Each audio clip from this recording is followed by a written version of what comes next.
जो है आपके आंखों से अश्रुधारा आपको किसकी याद आ रही है? बोले उद्धव मुझे मेरे ब्रजवासियों की याद आ रही है। उद्धव तुम ब्रज चले जाओ और ब्रज में जा करके गोपिकाओं को समझाओ कि वो मुझे भूल जाए, क्योंकि मैं जान रहा हूं कि 2 दिन के लिए कह के आया था, परसों की कही आए श्याम वर्षों दिए लगाए। समय बहुत गुजर गया है, वो मेरे बगैर कैसे रहती होंगी। उद्धव तुम चले जाओ। उद्धव विचार करने लगे, बृहस्पति के शिष्य हैं उद्धव। विचार करने लगे जिस समय मैं जाऊंगा और वेद वेदांत का मैं जिस समय पाठ करूंगा उस समय वो गंवार ग्वालिनिया मेरी भाषा को क्या समझेंगे। लेकिन अब गोविंद की आज्ञा है, जाना ही पड़ेगा। भगवान चाहते थे कि उद्धव ज्ञानी तो है लेकिन ब्रज चला जाएगा तो ज्ञानी के साथ साथ प्रेमी बन जाएगा। और एक बात इतना जरूर याद रखना कि जीवन में एक मित्र ऐसा होना चाहिए अपने जीवन में जिससे अपनी बात दिल की कह सको और उसकी बात सुन सको। भगवान ने जो है उद्धव जी को ब्रज भेजा। जैसे उद्धव जी गए और उद्धव जी जाते हैं ब्रज में, और जैसे वहां पहुंचे तो चारों तरफ एकदम मानो ऐसा लग रहा था कि जब से भगवान गए चारों तरफ एकदम मानो प्राण निकल गए। वृक्षों से भी रुदन की आवाज आ रही है, वृक्षों से भी अश्रुधारा बह रही है। उद्धव जैसे ही ब्रज पहुंचे एक ग्वाल बाल से पूछे, भैया हम जो है नंद भवन जाना चाहते हैं, पता बताओ। बोले तुम जो है ये अश्रुधारा जो देख रहे हो ना, ये जो नदी बह रही है इसको पकड़े पकड़े चले जाओ, जहां अंत हो जाए वहीं पर समझ जाना नंद भवन, क्योंकि यह कोई नदी नहीं है, ये जो है नंद यशोदा की रोने के अश्रुओं की धारा है। और जैसे नंद भवन में पहुंचे देखा नंद भवन में नंद नंदरानी की ऐसी स्थिति कि जब से मानो प्रभु गए हैं तब से सारा दिन सारी रात कृष्ण कृष्ण कृष्ण कृष्ण कहते कहते सुबह से शाम हो जाती है, शाम से रात्रि गुजर जाती है। और उद्धव जी विचार करने लगे, बताओ मैं इन्हें क्या समझाऊं। दुनिया को समझाया जाता है कि माया मोह से हट करके भगवान में प्रीत लगाओ, और ये तो निरंतर भगवान को ही सब कुछ मान रहे हैं।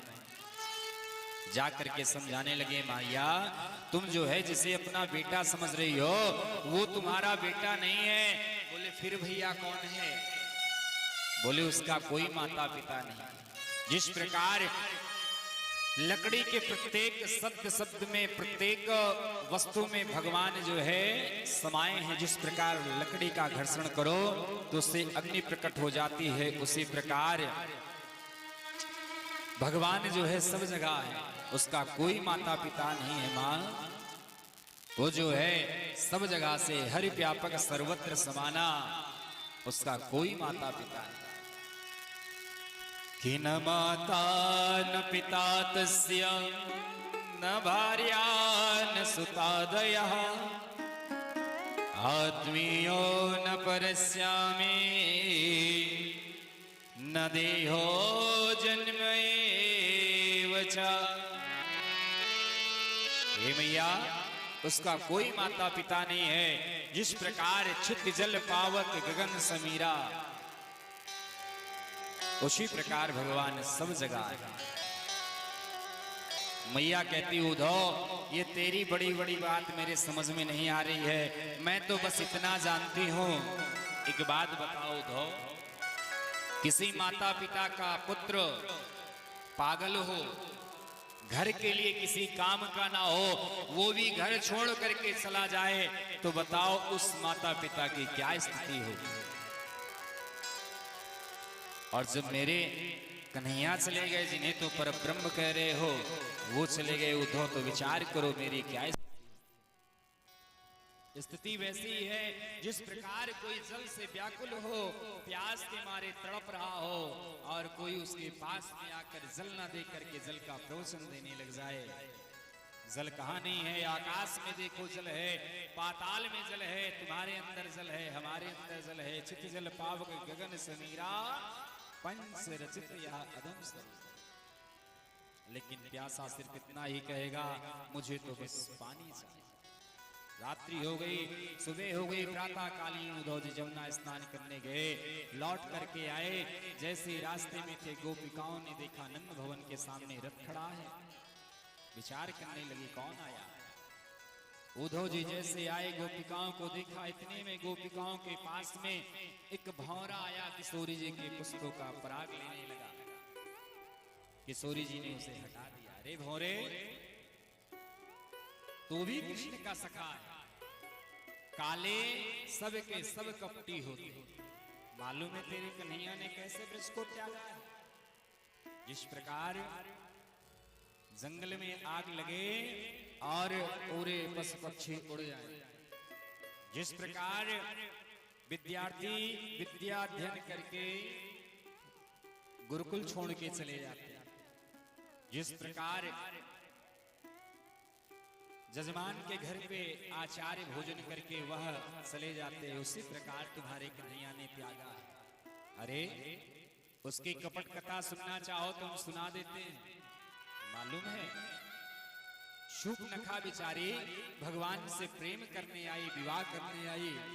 मालूम है तुम्हारे कृष्ण ने क्या किया, उस शूर्पणखा को नाक कान काट करके भगा दिया। अरे छोड़ शूर्पणखा की बात, राजा बलि कितना धर्मात्मा था, अपना सर्वस्व भगवान को समर्पित कर दिया। लेकिन मालूम है तुम्हारे कन्हैया ने क्या किया, ऐसी लात मारी कि राजा बलि आकाश से पाताल में पहुंच गया। अरे छोड़ उस राजा बलि की बात, बाली कितना धर्मात्मा था, लेकिन तुम्हारे प्रभु ने मालूम है क्या किया, छिप करके बाण। अरे बहेलिया भी छिप करके बाण नहीं मारते। इस प्रकार जो है तुम्हारे प्रभु ने जो है इस प्रकार किया।